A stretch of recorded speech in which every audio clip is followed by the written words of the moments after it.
Bill DeRouchey. Thank you.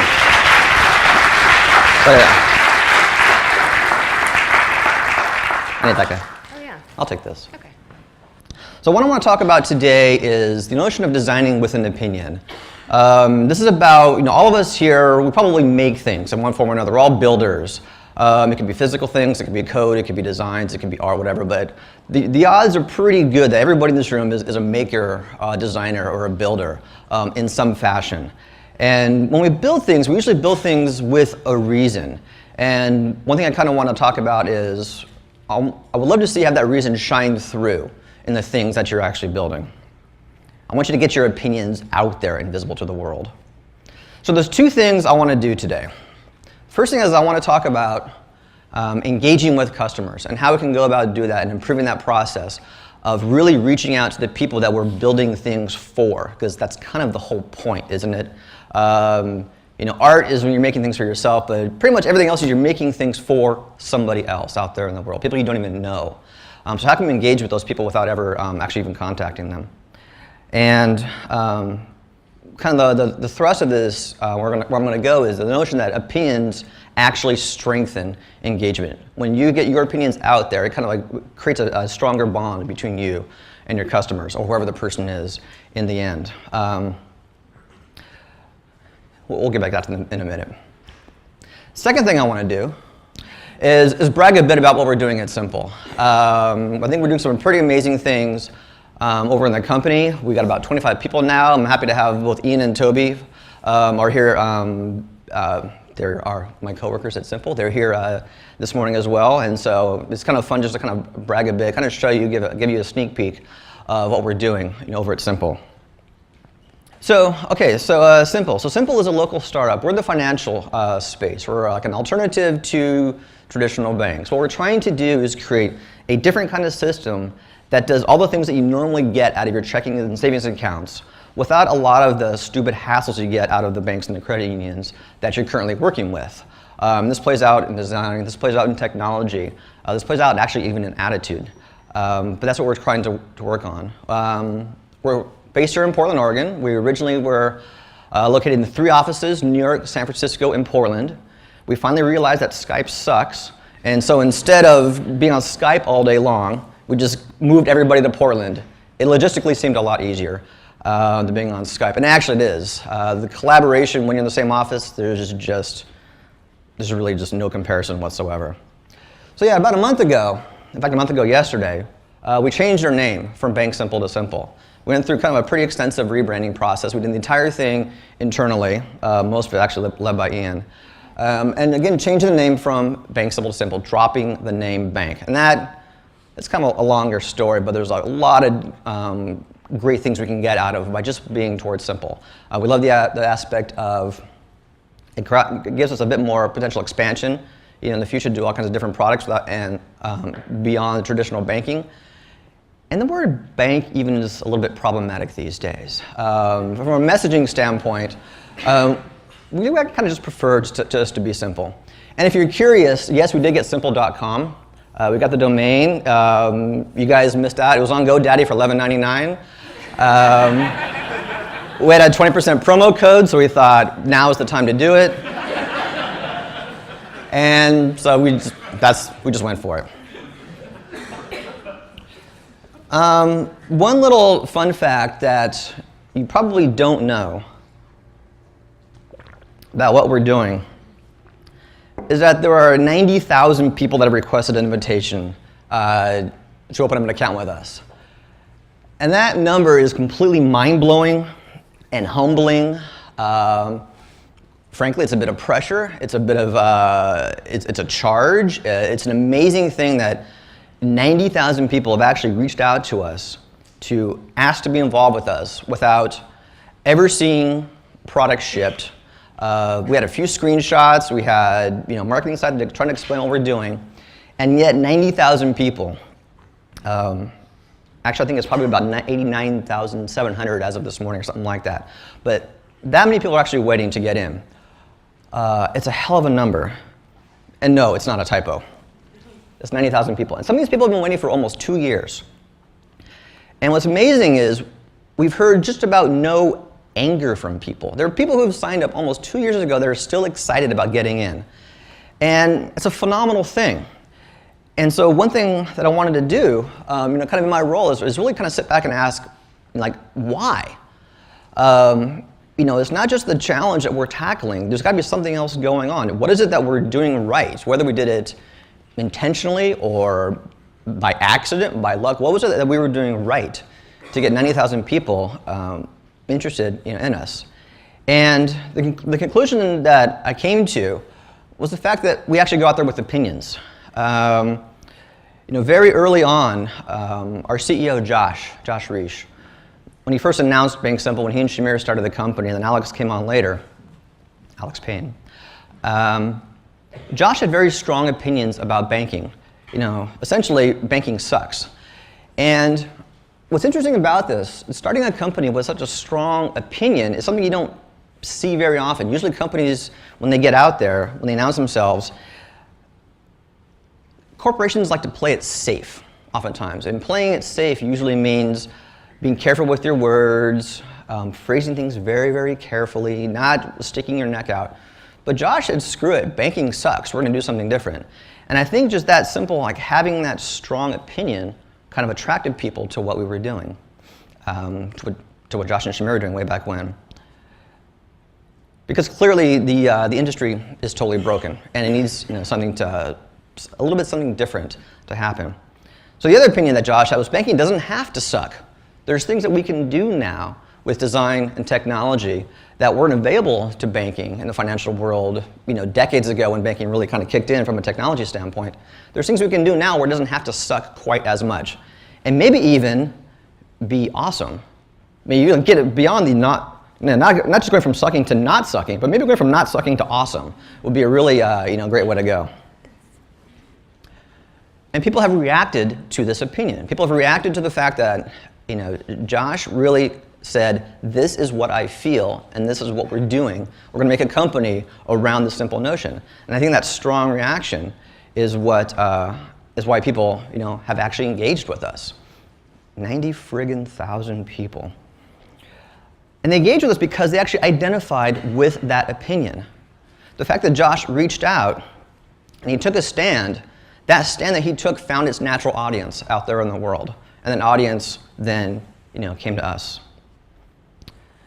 So it kind of brings up the question of, how do companies actually go out there, and try to engage with people? There's pretty much three different ways, the way that I'm looking at it. There's the old way, the current way, and the better way. And of course, by saying the better way, you probably see where I'm going to go with this, but just kind of follow along for the ride for a second here. So the old way. Now the old way is kind of the tried and true method. You can see it in companies like Adobe. And this is like the classic approach to presenting yourself as a corporation. Here's some features, here's some benefits, here's what we're making, and you kind of present it out there and you kind of hope people react to it. Just from a pure classic marketing features and benefit standpoint, here's what we offer, we sure hope you like it. Please click here or continue if you want. So it's all about just presenting the product and then making people react and even hoping that they react.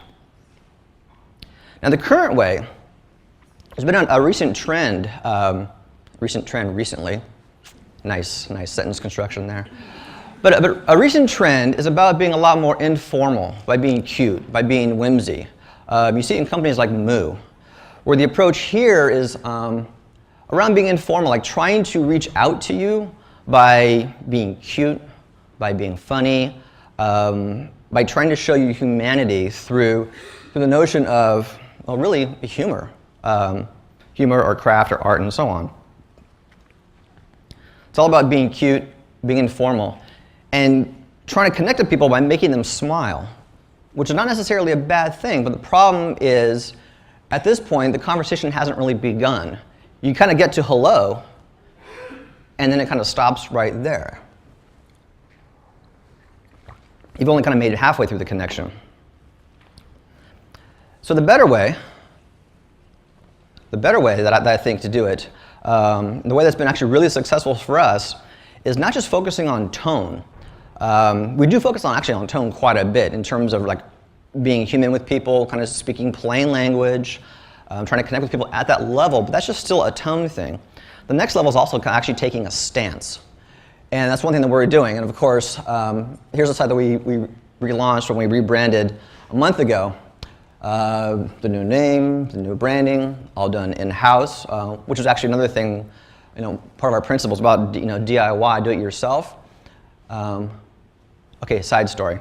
So when we decided to rebrand, my initial reaction, my initial assumption was to go to an outside branding agency to do our logo, to do our branding, to do the whole visual palette of what our brand looks like.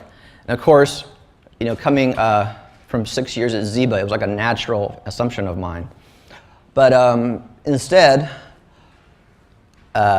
people like Ian and Toby and others convinced me that the best way, we really should be just doing this in-house. It's part of our brand. Is do it yourself. If we're about craft, if we're about doing it ourselves, we really should do this also ourselves.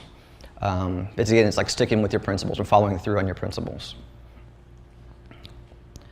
So the thing is, when you have an opinion, when people react to your opinion, when they read something that they can tell that somebody has said or thought about or made a statement, it forces them to think. It forces them to consider what your opinion is and then process it somehow. Form an opposite reaction. Agree with it. Think it through a little bit. And at that point, when they are thinking about your opinion, they are now engaged. So they've moved beyond hello, and they've moved beyond to hearing about what you do. Now they're hearing about how you think. And it's an automatic reaction, like in any conversation, that when somebody states an opinion, you kind of react to it somehow. And that's where engagement is beginning. Yeah, so that's kind of like one of the big points that I kind of want to get through out of all this is that when you get out there, when you say something, people are going to react to it. It's pretty amazing. So what I want to do is I want to show some kind of examples in the product that we're building and show some examples of how our opinions have kind of shined through into the product itself. So the first one is not a very controversial opinion. Every moment counts. I mean, this is it's a pretty core tenet in user experience and experience design, in design in general, that every touch point, with a customer is a moment that should be considered and touched and improved and made special or just do something with. Don't leave any moment unturned. And so one of the big moments that we focused on was, imagine you just sign up with a bank or you just sign up for a credit card and you've gotten that thing in the mail. So what happens 99% of the time is you're going to get this plain white envelope, is some cryptic return address. You pull it apart, it's got this, this trifold in there, your card's sitting in there, there's a little bit of glue, the card with the glue, and you play with the glue for about a half a minute until you try to throw it away.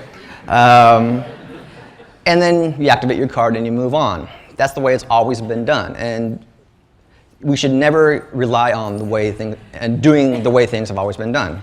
So instead, what we put together, again, what Ian put together, was this gorgeous package. This is how your simple card would arrive in the mail. It would come, in a nice craft envelope. Inside is this, little cloth bag. Inside the cloth bag is our simple Visa card wrapped around a rubber band with this kind of cardboard backer. It's all laser etched, saying it's a good day, and with instructions about how to activate it, of course. And of course, you can snap the whole thing off. And this could actually become your wallet, the rubber band card wallet approach. Another true story. One of our awesome staff people, Rachel, Her mom signed up for a card, so Rachel's mom has a card. When Rachel's mom got the card in the mail, she knew what it was. She saw the package. And before opening up the package, she actually said, "Oh, it's a good day." Then she opened this thing up and it said, "It's a good day." That's just pure gold. You just can't script that kind of stuff. So another moment, or another opinion that we have that kind of shines through the product is the fact that you are bad at math. And it's true. You know it. You're bad at math. When it comes to your finances, you're estimating how much money you need for this, saving up for that, how much you have left over after factoring in rent and your paychecks and payments and whatnot. So one thing that we built out was this idea of a safe to spend balance. And so this is a screenshot from our web app. And this actually is my account as of 2 days ago. Yes, I got $2,000. Thank you very much. I'm living large. So this is our web app. When you sign in, you immediately see the activity of your transactions. Here's all the things that I did in the previous week or so. Of course, the amounts and the categories, the locations, and some quick stats on the top right. But one thing I want to point out is on the very top is safe to spend. So typically when people log in or check out their banks and look at their account balance, what they're really trying to figure out is how much money. It's not how much money do I have total, it's how much money do I have to spare. Because you have to, people have to factor in, okay, the rent or mortgage is going to be pulled out in a couple weeks. Okay, but I got this paycheck coming up. Oh, wait, I'm saving up for this bicycle. Oh, wait, but the heating bill's coming up. And you kind of have to do the mental math from your total balance to really what your spending cushion is. Well, that's what safe to spend is. We actually do that math for you.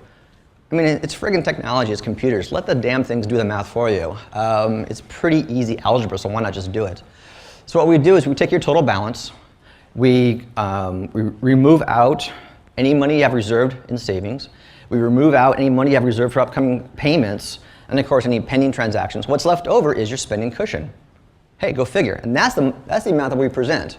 Of course, we don't hide your total balance from you, but the main number you see is your spending cushion. It's just a different way to interact and engage with your own money. So another opinion that we have is your money is also your data.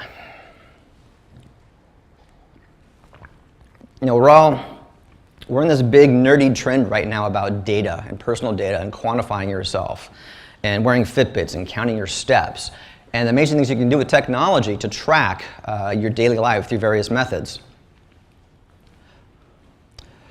So your money is your data. So one thing that we did is we made everything ridiculously searchable. So this is that same set of transactions that you saw before. So this is I searched for food in the last 7 days. Now, and I just typed food last 7 days. If you were to go to any other bank, credit union, whatever, that would have been an extreme pain in the ass to actually get that quick kind of report on how your food spending has been over, say, the last week.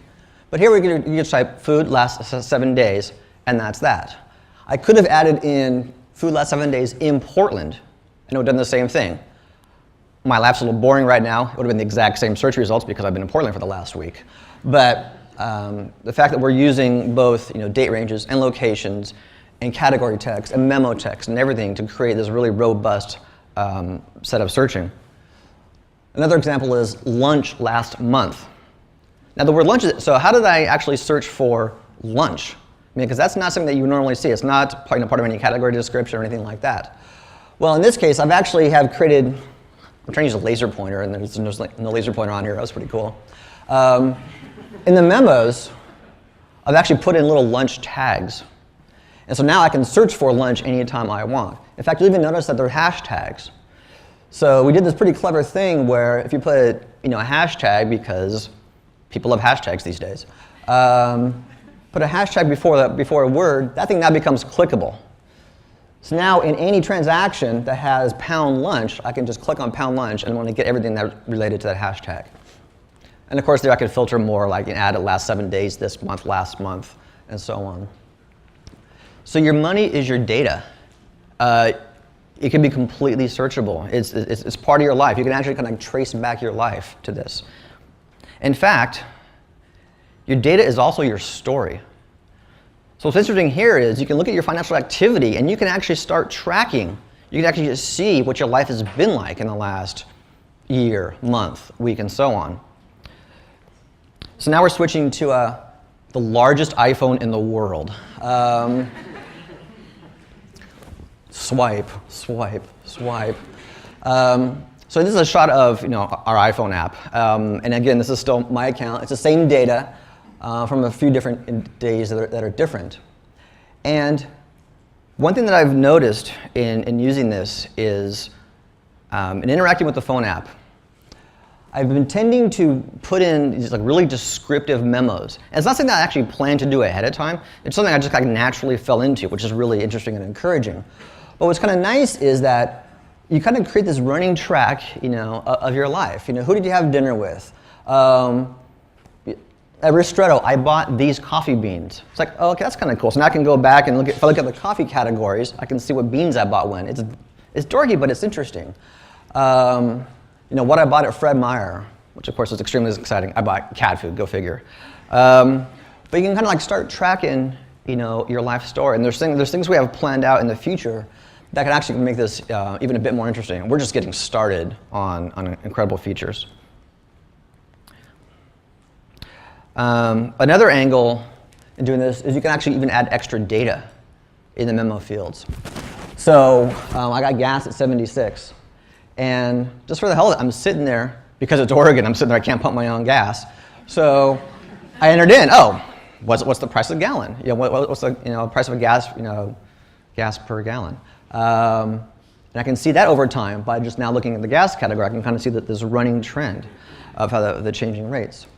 One thing I want to point out here is you see this map down below and this address. We are automatically tracking the location of each transaction. I did not enter this in. One thing that's pretty interesting is the fact that because we're getting the transaction at a really interesting point in the financial card processing process, and I'm not even going to get into that because that's a nightmare to explain, but we're actually getting the location of where the transaction came from. That's how we're putting things on maps. That is going to lead to some really interesting data visualization probably in a few months or so. Again, another example of using location, capturing location. Another kind of cool thing to point out is the fact that, let me come back to that in a minute. Another thing that opinion of ours is speed is a feature. Typically, if you go to any bank, they're going to be just completely dirt slow and responding to you and providing very limited data. In fact, even providing only, say, 3 months of data.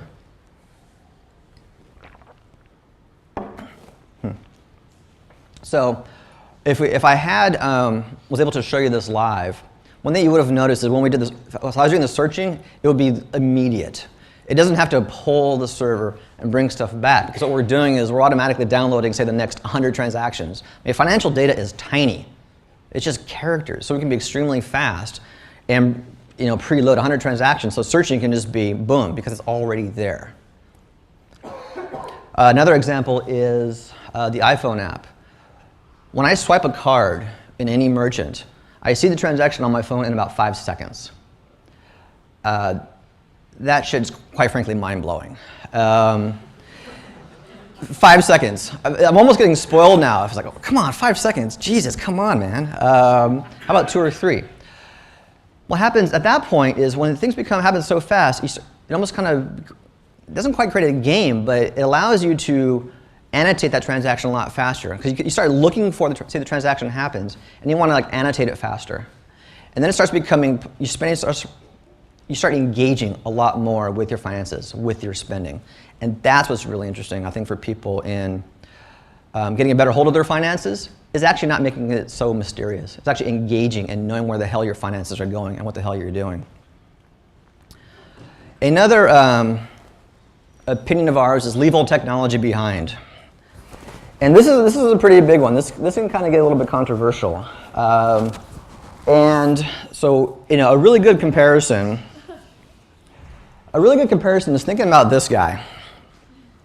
Now, Steve Jobs had some serious opinions about technology, but and of course you could be a complete ass apparently. I never met the man obviously, but apparently the man had some serious opinions and was not at all afraid of letting you know what they were, if you read the bio, which I didn't.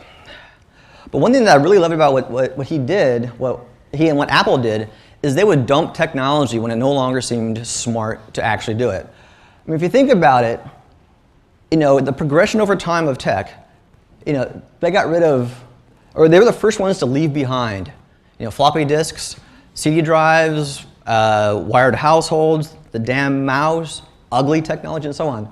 They were not afraid to, have opinions and just to kind of move forward. So that's one thing that we're doing is, we're only supporting, in the web app itself, we're only supporting modern browsers, the most recent versions. Luckily, we can do that at this point in time because we still have, a few customers. It might be harder as we expand out. You might be happy to know we're not supporting IE at first. I'm not even sure. We'll see. We don't know yet.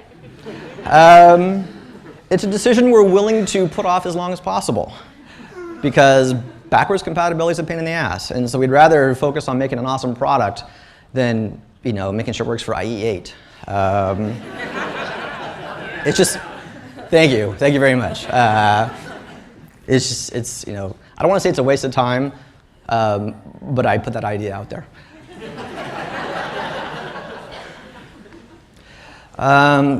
So last thing I kind of want to talk about, I want to give you guys permission for doing something. And it's not my job to give you permission. I'm not your dad. But I just want to kind of throw this idea out there at you. And that no matter what you're working on, there's probably a reason why you're working on it. There's a reason why you started that project. Whether it's a project at work, it's a client you took on, it's something you're doing on the side. Every project you're starting, there's a reason why you did it. And so kind of think about that why. And if you can, let that why appear through somehow in the thing that you're actually building. Let your opinions actually shine through, because I guess probably the biggest way to help humanize whatever you're working on and let the people know on the other side that actually a human made this, not some faceless company, but actually people. I mean, if you think about it, a company is a completely fictional thing. There's really no such thing as a company.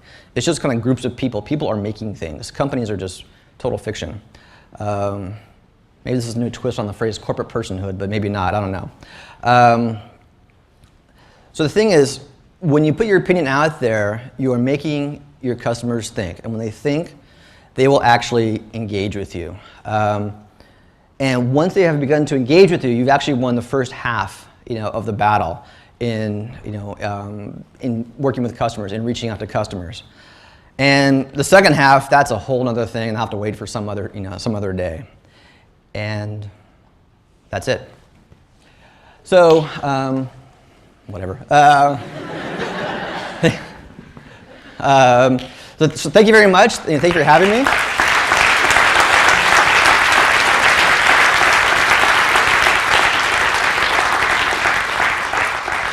And you can find us at simple.com and also at Simplify on the Twitters. Are you getting those map locations from GPS on the phone, or are you getting them from the actual financial transaction? Okay. The question, are we getting the locations of the transactions via GPS, or are we getting it through the transaction? A little bit of both, but actually it's mostly through the transaction itself. Most merchants, when you swipe a card, it depends on how well they have coded all of their information into the swiping terminal, into the point in the POS terminal. That data is all kind of translated through the process, along with their merchant category code and all kinds of other crazy information. And that's the information we're able to pick up and bring through in the transaction. I mean, actually, your bank itself is also getting that information. They just don't do anything with it. And we thought this is actually interesting stuff. We should kind of carry this through the process. We also do have a feature on the iPhone app where if you need to add a location to something, because some merchants actually just don't have that information coded, you can actually say, oh yeah, I want to edit this location, use current location, and then of course we'll use the GPS to say, you're right here, and we'll save that. But it defaults to the transaction itself. Sir? One of the things that I found interesting Yeah. how they're using all the data that they have access to. Yep. They'll tell me, compared to other Mint users, you spend way too much money on wine or something. Are you Too much what? the Yeah. data? Say that again, the last part? Plans to use the data that you're going to be Ah. have access to. Yeah, so the question was, so one thing the Mint will do is it'll compare your financial activity, spending, et cetera, to an aggregate of other people and make some comparisons. And are we going to do that?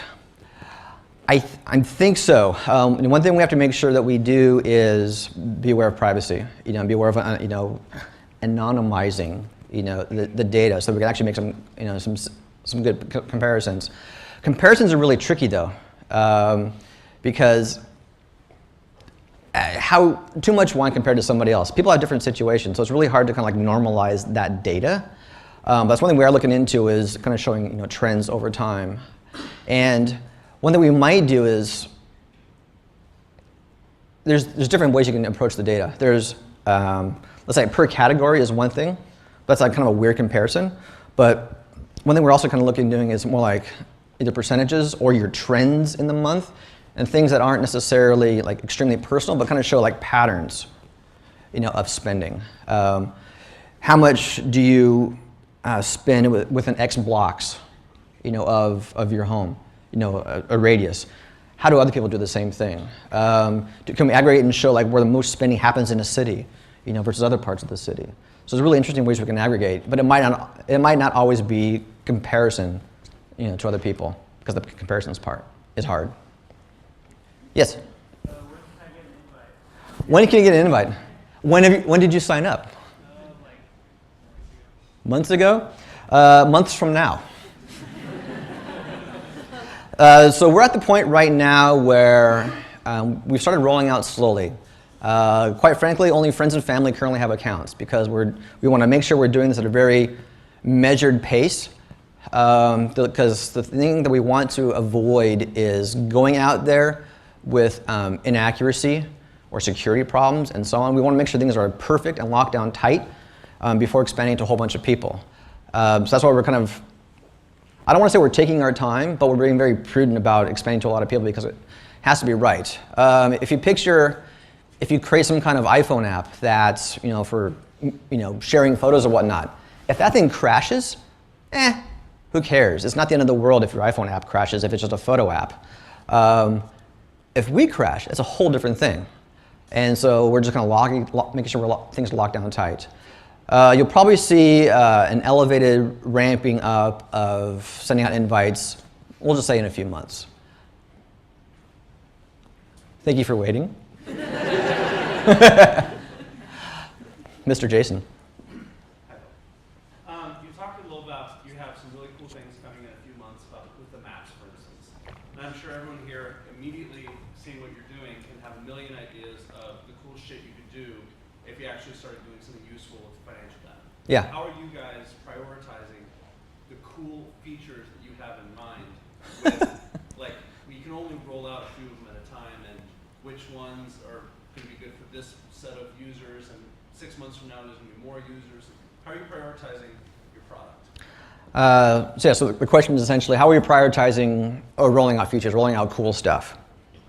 It's actually a good question. I think a lot of it is, part of it is related to accessibility of data and what APIs we have access to before others. So I think that's a factor. I think part of it is really just gut. What is interesting versus what we think people are going to use. We're making a lot of gut judgment calls around this thing. Of course, the things that we are prioritizing are like the hardcore basics, of replacing your checking account and your savings account. And there's a whole series of things that we have to have before people can switch their banks. So the first priority is what's the core set we need that people can actually switch away from Bank of America, Chase, Wells Fargo, and so on. And that's all the things you would expect. Bill pay, ATMs, cards, and so on, all the basics. After that, the way we're prioritizing, there's another level, quite frankly, of internal excitement. Like, this would be really interesting. Let's kind of throw that out there. It's a bit of gut. It's an opinion. You see what I did there? Yeah. Yep. Have you had the attraction of the big banks yet? Are they starting to watch you guys? Have we gotten the attraction of big banks? Are they watching us? I think so. We kind of hear anecdotally. I mean, yeah, I think we're being watched in the industry. We're being watched by banks outside of the U.S. I heard, from a friend down in Australia who works with an agency, works with a bank in Australia, and they know about us. So it's pretty trippy because we are trying to do something different in an industry that hates different. And yeah, we're being watched, which means we're doing something right. Ken. So you guys obviously on your timeline or on your roadmap have the development of a public API plan. What kind of applications do you personally want to see developed that use bank simple and transactional data? Like, anecdotally. Okay, so one of our plans is to have an API, which again, in the world of banking is a what? We want to provide you access with your own data, and so if you have a certain nerd level attached to you, you can actually have access to your own code and have access to your own data and code up something interesting. And so, what do I personally want? Damn, I haven't really stopped to think about that. It's interesting. I think a lot of the times with location is interesting. I've had this really dorky idea of tying in things like health data from, say, Fitbit or Up, and tracking like my health habits versus my spending habits. And what the hell I would find, I have no idea. But it'd be a pretty interesting experiment. Yeah? Are you going to be just in the United States, or? Yes. At first, yes. We're going to be only in the United States. At first, definitely yes. Expanding to other countries is quite the legal, logistical, regulatory challenge. At first, it'll be US only. We would love to expand internationally, obviously. But that's one of those things that we're going to figure out a little bit later. I'm trying to toward the back, yeah? Yes?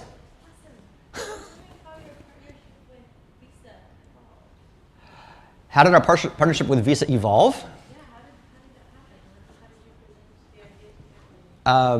We approached them, and they said, yeah.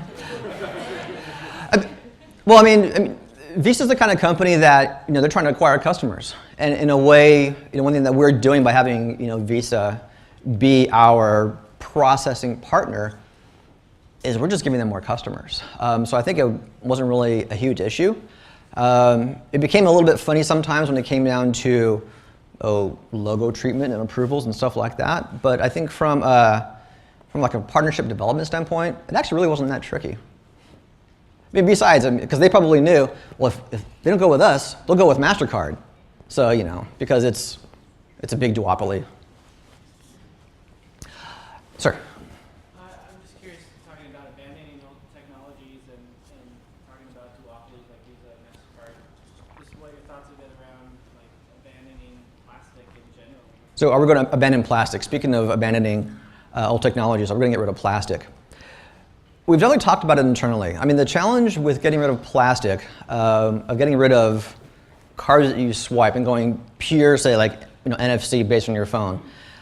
The pure problem with that is having the readers available and being ubiquitous out there in the world. Because every merchant's got a card swiper, but it's going to take a while for every merchant to actually have an NFC reader. It's the kind of thing where if that starts getting a lot bigger, I mean, we'll adopt that standard. But it's a bit hard to get rid of plastic. I mean, we probably would shoot ourselves in the foot if we got rid of plastic too early. But we also, when NFC shows up, our apps are gonna handle it. There's no reason why we wouldn't. I mean, we'll probably do it earlier than most people will, and we'll probably do it better. But purely abandoning plastic, that'll take a while. We're addicted to it. Yeah. I love the philosophy of kind of designing with opinion, but I was curious as to your thoughts on how that applies to designing for a client as opposed to So to rephrase a little bit, designing for an opinion is great when it's you and it's your product, but when working with clients, it creates a whole nother level of challenges. That's a pretty awesome question, actually. I think the trick there is when you bring in your own opinions in a client situation, it can't be only your own opinions. You may have to factor in the clients as well. And if you also be careful of separating, let's say, the clients, the people, and the company's opinions. And again, now I'm just contradicting myself earlier about people versus company. But one thing that, well, hell, I'll bring back my Zeba history here. One thing to think about your clients is their whole a brand DNA. And in a way, a company's brand almost becomes its opinion. And one thing I would recommend is work with clients is help them hone what their opinion is. So it can't be just you making something for the client and handing it over to the client. It's the agency's or the consultant's challenge to help your client figure out what they really stand for and then deliver on that. That's what I would say. That is what I just did say. Yeah. Obviously, the banks you're competing with offer a variety of products besides checking and savings accounts. What are other areas that you think you're going to be expanding into? Where we're going to expand beyond checking and savings. So one thing that's interesting to know about our approach is the simple card is we want to give you one account, one card. And the problem with the way the banks approach things is they want to give you a ton of accounts. Here's a checking account, here's a savings account, here's a line of credit, here's a CD, here's a loan, and so on. One thing that we're trying to do is bubble all that up into a single account and a single card and a single point of access. So the first thing that we're doing is we're creating replacements for checking and savings account because that's the basics of people's everyday finances. Where we're probably going to go after that is adding in high yield savings, adding in CDs. Eventually, getting in towards loans. That's a little bit further out because that's quite frankly a challenge. But what we want to do is give you access to those extra products. We'll use high yield savings as an example. We want to give you access to a savings product without having to force you to open up a separate account. Underneath, here's where things get really interesting. Underneath, you actually would have a separate savings account because it's going to be at this bank as opposed to that bank. But we're presenting them as a single package to you. So you're seeing a lump sum of cash, most of which might be in high yield savings, and the rest of it, is in more of the free flow, quick spending. But we're trying to simplify, pun intended, we're trying to simplify how you access, a group of products at the same time. Hey, last one? Yeah. Okay, last one. Over here. I'm really curious how you at Simple have been addressing all these opinions people have had lately about banks with the Occupy banks are evil. People have been moving their accounts into credit unions lately. Yep. What's your reaction? So what do we think about Occupy? That's such a massive question. It's awesome. I think what we're doing aligns extremely with the same messages of Occupy. It's all about there needs to be an alternative for the way things have always been done. And I think the way that we're approaching it is we're trying to build an alternative. I think a lot of us internally align ourselves, with that movement without, being there. But instead what we're trying to do is actually build something that accomplishes the exact same thing. We haven't come out as a company quite yet and taking a stand on it. Honestly, we thought about it. We've discussed it internally. But I think at this point, we're just a bit more content to just keep building. We'd rather focus on that rather than, to kind of align ourselves with a particular movement. And I think it's great to see people switching banks to credit unions. When Bank Transfer Day happened on November, I guess it was 5th, about 3 days before we rebranded, of course, we had a ton of people saying, just launch already, you should be available by Bank Transfer Day. That would be nice to flip a switch and say, yeah, we're done. but it wasn't going to happen. But I love to see the fact that people realize that there can be an alternative. You know, you don't have to do it the usual way. And if we'd been available at that point in time, sure, we would have gotten more customers, but you know what? People are still going to be pissed off at banks in 3-4 months' time anyway. So not too worried about that.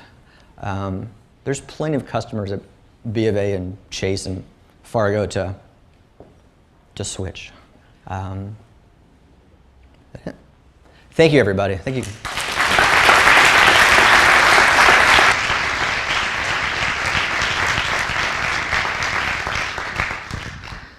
Thank you so much. That was amazing.